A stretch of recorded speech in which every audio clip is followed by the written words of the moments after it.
G'day and welcome to the February edition of Home Loan Hacks with Loan Market Richmond, and thanks so much for watching. First, I'd probably like to say is thanks so much for the great messages that came out of last month's podcast and the content which we've shared on a few of our social media. A lot of commentary about your loans go stale, which was really interesting, and I was really pleased to hear some people make inquiries after that one to see what their home loan looked like. Some other stuff that we talked about with the update in terms of the market and the first home loan deposit scheme, which has really been popular. So that was cracker, really happy with how that all went, and thanks again for the really kind words. It's been a big commitment and a lot of fun. We're really pleased today to have a special guest that it's actually Shane going to interview. So if you haven't met me, I'm Martin Beanland. I'm here with Shane Mott, who's our CSM extraordinaire. And so Shane's going to be interviewing Aaron Milburn from Pepper Money. So Aaron is the General Manager of Mortgages nationally, and we're really privileged to have him here today, and Shane's going to talk to him about prime versus near prime. So I'll hand over to you guys. Thanks a lot, Shane, and welcome Aaron. Come on in. Aaron? Hey mate. How are you? Good, how are you? Yeah, good, thanks. So, well, thanks for coming in today, but I guess first of all, it'd be good to just hear a little bit about your story, your life story in business. So can you tell us a little bit about that? Sure, so I'll keep it brief. I left New Zealand in 1999 with visions of the world and went to the UK, and I worked for Halifax Bank of Scotland, and I spent 10 years there. I really enjoyed it, working there and in Europe. And then I came down to Bank West in Perth, which HBOS owned at the time, and then got into the mortgage broking industry. That was 11 years ago. I know I look young, but you know. And I have been at a couple of lenders here, Westpac, St George, and now you find me at Pepper. Yeah, great. And I guess in terms of Pepper, a lot of people probably have heard of Pepper, but can you just tell us a little bit about when Pepper becomes, I guess, an option for clients, and particularly around, I guess, prime versus near prime lending? Yeah, so I can. Pepper is Australia's largest non-bank, and what it does is provide solutions for what we believe to be the underserved and undervalued segments of the market. And so, you know, prime lending is primarily what the banks will write, the major banks. That's what people determine as prime, and anything outside of that is classed sort of near prime or specialist, and I'll break that down for you. So prime, really, think of it as prime as a bit of a moment in time. It's what the bank determines that a prime customer is at any given point in time. And so you could be a prime customer on a Monday, the bank could change policy, and in fact you're not a prime borrower on the Friday. And so it's quite a fickle parameter because it can move with the bank's appetite. Yep. What near prime is where it just sits outside that bank's parameter, largely clean credit. Think about someone who maybe had a $300 pay default on a phone bill they forgot about. That is a near prime customer.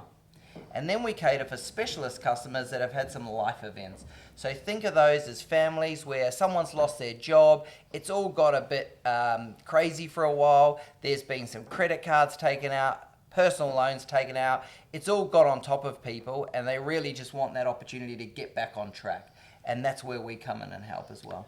Yeah, cool. And people have probably heard a lot about comprehensive credit reporting recently. Yeah. It's in the media and whatnot. So things showing up on people's files when they're a little bit late on credit cards and those sorts of things, their repayment history on open facilities. Can you tell us a little bit about how Pepper views those specific items in a comprehensive report? I can. So let me break down what that is. Comprehensive credit reporting now gives lenders a 24-month view on repayment history for a financial contract. So whereas before we would have negative reporting, and that is we would know when say a personal loan was taken out, did it go into arrears, and did it actually default? What we can see now is 24 months worth of payment history, and that's important. Bear with me. It's not the most interesting topic, but bear with me. It's important because say you're a family and you've gone on holiday in the March and you made a payment to your credit card 16 days late because you thought your husband was paying it, they thought you were, and it got missed, but you did pay it. That would register a mark on the comprehensive credit reporting. Now, say that happened again in November, there was confusion on who was paying the bill, what account it was coming out. That would now make you today a near prime customer, because a bank would not provide you a loan under their current prime policies because of those 2 late payments, being 16 days late, say twice in a 12-month period. And that's why it's important, because the education around positive credit scoring in Australia is minimal. Pepper's taken a real lead in trying to educate consumers through, our affiliations with Equifax and the governing body ARCA to ensure people are really across that, because you don't want to be paying more for something when you shouldn't have to. If you had known these would impact your overall borrowing. Yeah, great. And in terms of, a lot of people think about these sort of things when they're trying to refinance or consolidate debt, but what sort of transactions are you seeing, sort of refinance versus purchase, more or less of both? Or it's about 50-50 on what we see. We see customers coming to Pepper because they want the surety and certainty of being able to transact their home loan. Now, customers can come through brokers like yourselves and go to a lender that has a monoline product. They have one product, one credit policy. We don't at Pepper. We have 3 credit policies, or 3 opportunities through 3 different solutions to help families get into homes. And so that is prime, we do that. We do near prime, and we do specialist. And so what we see across the board is a mixture of purchase and refinance across that solution base. Yep. And you do a lot of prime lending? Yeah, we do. About 50% of our flow is prime. In fact, 85% of our total volume is completely clean credit. Yeah. It's just stuff the banks simply won't help Australian families with when there is nothing wrong with the lending.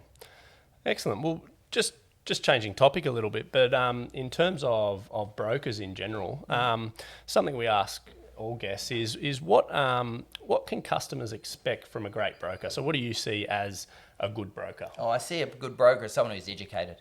I see someone as a good broker that really understands that when a family sits down in front of them to get a lending need solved for, that they are completely educated on all facets of that market.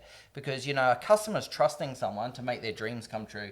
And you could be putting them in a product, if you're not educated, that is absolutely wrong at that juncture and is going to be way too expensive or the wrong need for them. And so education is key, an educated broker, not unlike yourselves. The other that I would say is someone that's really connected in at a human level. At the end of the day, we are providing finance for someone to buy a home. And a home's a really emotive thing. And so someone that's tapped in a really human manner and gets it is to me, an outstanding broker. Yeah, so sitting in front of a client to really get to know them is really important. Oh, absolutely. Yeah. If you don't know someone, how are you going to help them? Yeah, that's great. Thanks. In just on another topic, life or business in general, do you have any tips for whether it's brokers or people working in corporate roles or anything like that in terms of your experience? What's led to your success, or what tips do you have for people in general in business or life? I'd like to think that, I try to lead by example. My view is that I have a bit of a family first approach to stuff. My view is if people feel supported in their family life, they'll feel supported in work. So from a corporate point of view, it's a family first approach for us. In my team, that's certainly what we purvey, and at Pepper we have a really family focused culture as well. The second thing I'd say is I never ask someone to do something I wouldn't do myself. I was taught at a very young age, if you want someone to sweep the floor, you make sure they see you doing it first. And that is absolutely right today. I will do any role that I ask anyone in my organisation to do. I'm more than happy to do that, and I lead by example. And I think if you see people do that, and lead by example as well, like I'm at every school assembly, I pick up my son from school, I drop off my daughters at daycare. I really live and breathe the values that I try and instill. Great. Oh, excellent. Thanks for that. Well, look, thanks so much for coming in today and giving us a great insight into Pepper and near prime lending. Thank you. Thank you. Now we're going to cut across to the monthly update. G'day and welcome to the Market Update February edition from Loan Market Richmond. First thing I'd say in this part of the update is, again, thanks so much for the kind feedback and messages of support for both the full version of this podcast being on Spotify and iTunes. So that's called Homeloanhacks. And also our store of YouTube videos under Martin Beanland. Modest right now, but we're trying to build more content for our clients. On the interest rates this month, Reserve Bank left rates this week, 0.75. Hasn't been a rise since October 2010. And so very significant downtrend. Reserve Bank still commentating about potential further drops. There was possibly going to be a drop this month, which didn't occur. Inquiry in our office is really strong. A lot of first home buyers, a lot of interest, a lot of people feeling it's their time.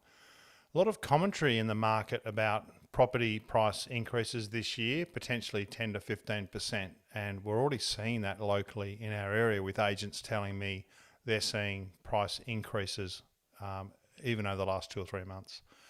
They're also seeing very strong open home attendances, so that goes hand in hand. Part of the first home buyer interest has been the government first home loan deposit scheme.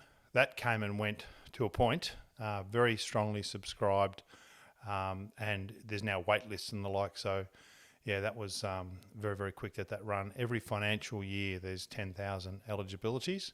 There may be a few scratching around still.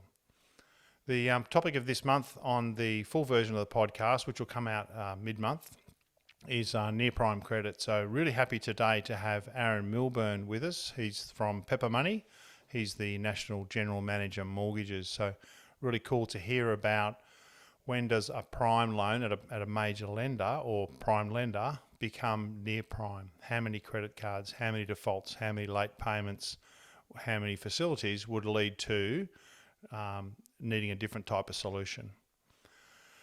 So one of the interesting topics this month too is banks under table pricing. So major lenders not having their advertised price online of their best products, or a little game that we sometimes play. So that's a bit of fun and games that I'll have perhaps later on in the session. So current rates, home loans about 3.2, give or take. Investment property loans, 3.5, 3.6, that's principal and interest, or fixed rates are lower, actually under 3% for home loan fixed, and 3+ low for investment loan fixed. Interest only investment loans also very, very interesting right now. So that's it for this part of the session and for the monthly update. Thanks so much. Hope you're having a great month. Okay, and I hope you enjoyed the update. So, yeah, a lot going on. And I wonder, Shane, what's been your thoughts on the last month since we've been back early January? Yeah, I think it's been very noticeable, so much more inquiry, so many more people looking to do something, whether it's buyers, refinancing. I think people are really engaged, getting more engaged in their home loans, but also just in wanting to buy in general, a lot of buyer inquiry. What we're seeing, I think, from a lending perspective, or what I feel I'm seeing is there's so much more detail we're having to put into every application, and we're really digging deep into someone's situation, and then from all that having to find a solution, which is not always every option available to the client. Sometimes it is a very specific option, or one or two options, maybe three. Some clients, they can probably take their pick. But yeah, I feel as a general, lots of inquiry, but the solutions for clients can be quite specific depending on their situation. Yeah, that's a big one. I'd say from when I first started as a broker, it might be 4 times as much work on a loan. And even look back at our files 3 or 4 years, it's quite cute to look at the level of detail that was required at that time. Yeah. That's cool. I hope you enjoyed that stuff from Aaron at Pepper. I was fascinated with that, really interesting. And we've actually had a couple of scenarios running through recently where people have had a number of credit cards, a couple of facilities over limit, a couple of personal loans, and was surprised that major lenders wouldn't support them. But Pepper, it's bread and butter for them. So thanks again, Aaron, for your support and interest today.